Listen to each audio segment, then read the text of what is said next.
Welcome back to Boundless Books.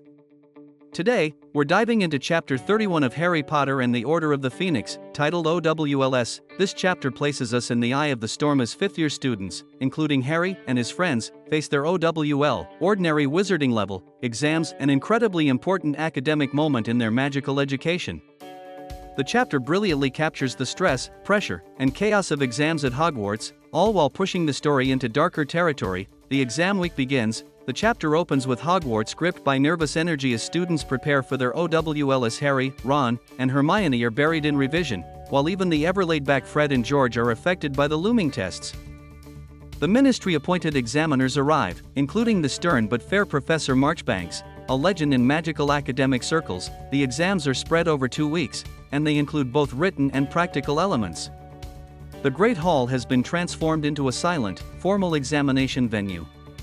The first tests are in Charms and Transfiguration, followed by Herbology, Defense Against the Dark Arts, and more. Harry's performance. Harry does well in some subjects. His practical Defense Against the Dark Arts exam goes particularly well.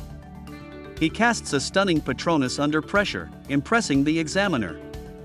However, the stress takes a toll on him. His recurring dreams of the Department of Mysteries and increasing pain in his scar start interfering with his sleep, causing exhaustion. The astronomy exam proves particularly difficult, not only because it's at night but because real-world drama unfolds during the test. Umbridge's reign faces resistance. Midway through the exams, the school is thrown into chaos by Fred and George Weasley. Tired of Umbridge's authoritarian control and educational restrictions, they decide to go out with a bang, literally. During an exam, they storm the Great Hall on broomsticks, setting off a barrage of magical fireworks that explode into dancing dragons, spell-resistant smoke, and chaotic sparks. Students cheer, and Umbridge is powerless to stop them. The twins make a legendary exit, inviting anyone who wants joke products to visit their new joke shop in Diagon Alley. Their departure becomes an iconic act of rebellion against Umbridge and the Ministry. Night exam turned nightmare. During the astronomy practical, Harry and his classmates are observing the stars when they suddenly see something strange. Umbridge, accompanied by Aurors and Filch, dragging Hagrid out of his hut. The scene turns violent as Hagrid fights back, knocking his attackers aside. Professor McGonagall arrives to help but is hit with multiple stunning spells and collapses. The students are horrified. Harry, helpless atop the astronomy tower, watches it all unfold, his exam forgotten.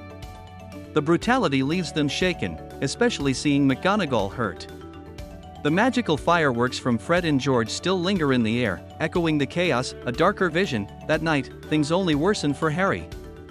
Exhausted and emotionally frayed, he falls into a troubled sleep and experiences a terrifying vision.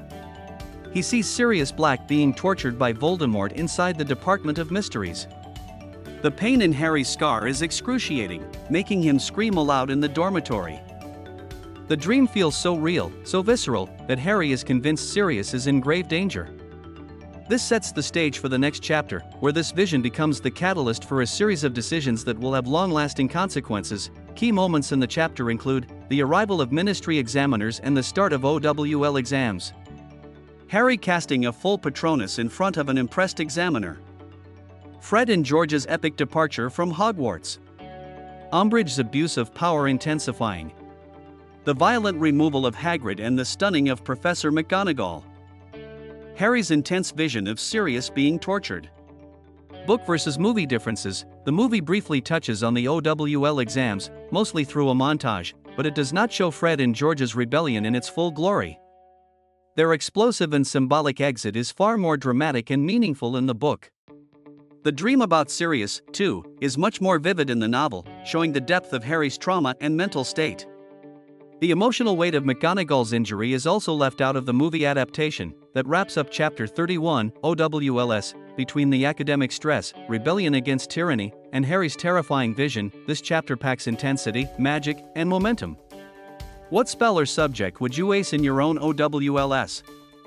Let us know in the comments, and don't forget to like, subscribe, and join us next time for Chapter 32, Out of the Fire.